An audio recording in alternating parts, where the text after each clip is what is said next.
people. Last week, man, you had a young sister down there, Atatiana Jefferson, in Dallas, got shot and killed by a police officer. Her neighbor calls the police, and they're doing book the neighbor. They're doing a welfare check.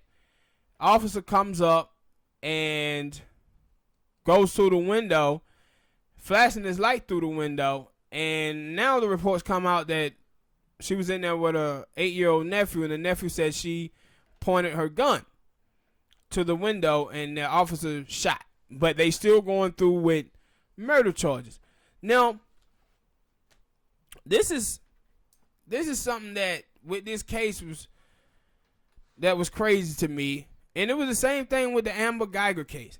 Like when you see like suburban neighborhoods and stuff like that, like it's different from like living in the hood. Cause in the hood it's like everybody know everybody, but when you in the suburbs, yeah, they do. Yeah, in the suburbs though, the neighbors is themselves. Yeah, they stay to themselves. And the only time you see your neighbor is when they looking through a window, being nosy. When you walking out your house and they hide and you go on about your business. Because the thing with the Amber Geiger case that always struck me was she went in. It was like an apartment complex type thing. It's still a suburban neighborhood. She went into his house and she didn't recognize her goddamn neighbor.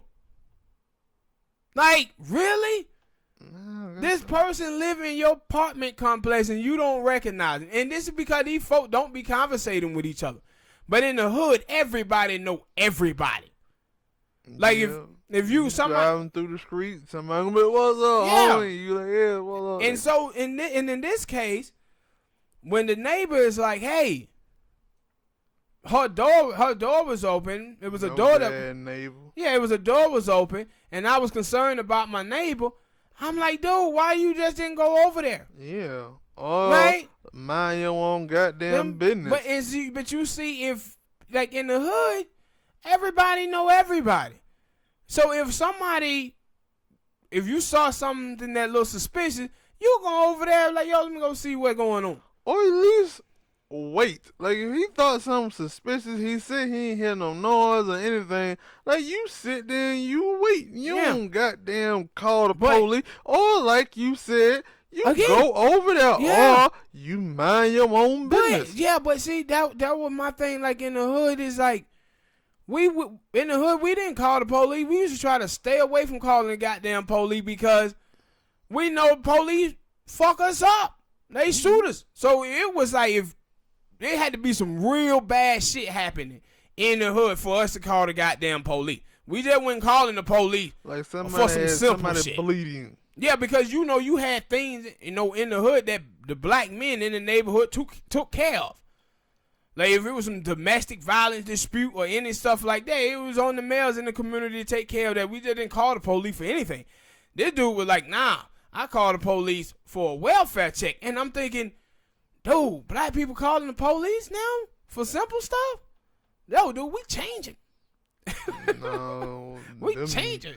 Them niggas changing. I can't tell you the last time I heard a couple of scuffles and stuff outside my window, and I can't tell you the last time I heard the police show up. I remember one time my goddamn car, it was in the wintertime, and cranking the goddamn car up in the leaves and shit. Yeah, and the car got set on fire.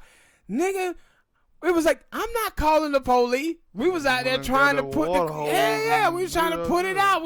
They were like, yo. I remember the dude named Gerard. He was walking down the street. He was like, yo, man, call the police. Call the police. He was like, I ain't calling no goddamn police down here for this. No, because he worried about your contact. I want as least contact with police as possible. I don't even want them come down here. I'm going to try to fix this before. I don't know if you saw the little white lady talk about that shooting, and she was. I said, "That's another thing." Lady. Yeah, well, it was on. Nah, I didn't see it. And like that's another thing. Like I wanted that about that goddamn video too. Like, yo, nigga, you the police. You supposed to come knocking on the door and saying, "Hey, I'm the popo." Yeah, but that's the thing. And he started creeping around.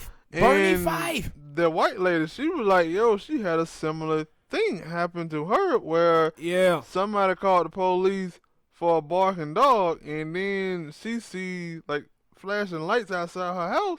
She got a pistol, right? No, I don't know if she had a gun or not. But she was like, she heard her dog barking crazy, so she go to check. And when she go to check, she like, yo, who's there?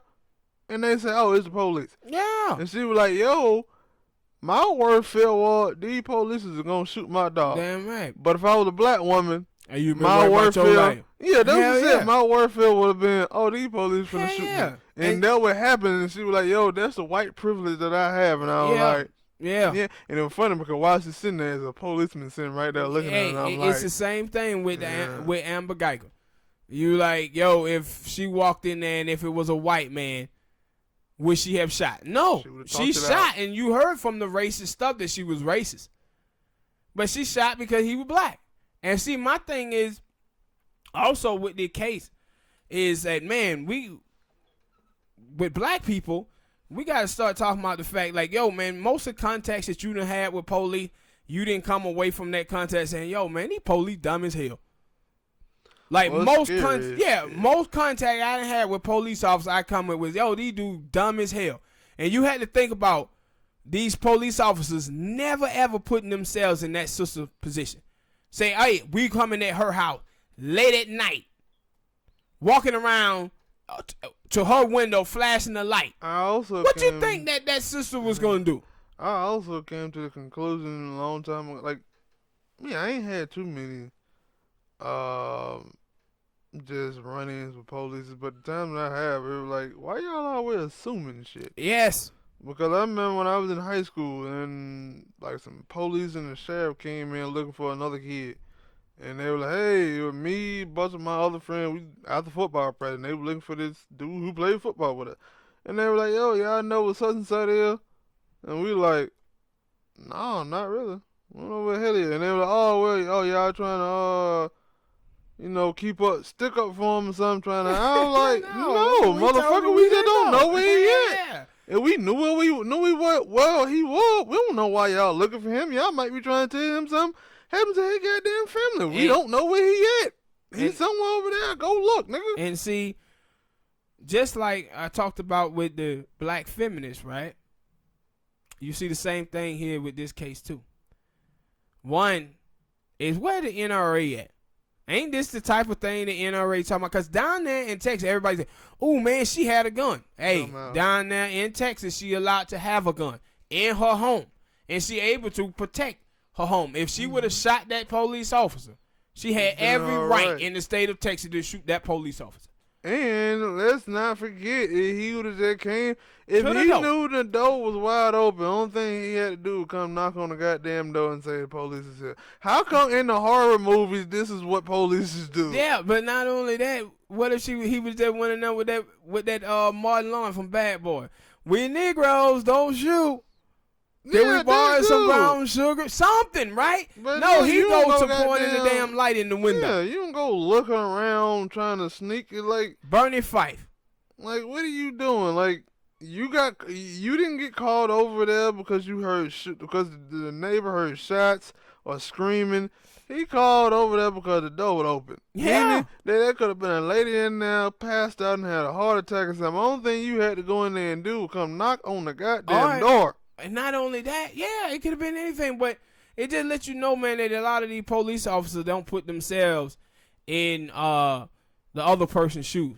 They don't think like, yo, what would I have done if somebody came over my house at this time of night? Because we, as black people, we have to think about that. Like, if you was in your car, Smoke, and you riding and you in a white neighborhood and you caught a flat and you didn't have a spout, and you was in a white neighborhood, the first thing gonna come to your head is what time of day is it? It's night, around 2 in the morning. Well, then I'm cutting a car off and I'm going to sleep. Because you thinking, see y'all in the morning. Yeah, you thinking I am not finna go walking and knocking on these white folk door at no 2:30 in the morning. Mm-hmm. That's we as black people, we think that way. We like, nah, son, we can't be on knocking on these white folk door. Some do. the sister that got shot by the police, by the Couple little white years dude. ago, right? She went over there knocking on their door. Like I said, I would have sat my ass in that car and went to sleep. Yeah, I'm not knocking on them. I'm walking to town. Wherever it is, I'm walking to town. To some goddamn gas station or something. But I'm not knocking on these white folk door at 2 in the morning. Especially down here in Georgia. Hell, I do remember walking home from football practice, seeing, and I get that, like, I'm just used to that. That's a normal occurrence from not even just being in the hood, but I figure that is some people do a lot. They have like the little screen door or the glare door, and they have their door open. Yeah. With the lights on and everything. So I'm used to that. So when I seen it, I'm like, dude, what the fuck you calling the police for? Yeah. With your scary ass. Go sit down somewhere. And you deserve to get booked just like that policeman do. And it's another thing, man, too, guys, about this story. And I know we covered this a couple of weeks back with the Amber Geiger case. And a lot of black folk, they had a problem with the brother, the father, and the mother of them in that case.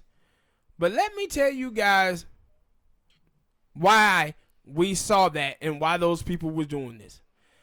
If you guys know Benjamin Crump, and there's another black dude named Lee Merritt. And these black dudes, man, they show up every single time it's one of these shootings. And what both of these guys are is settlement lawyers, man.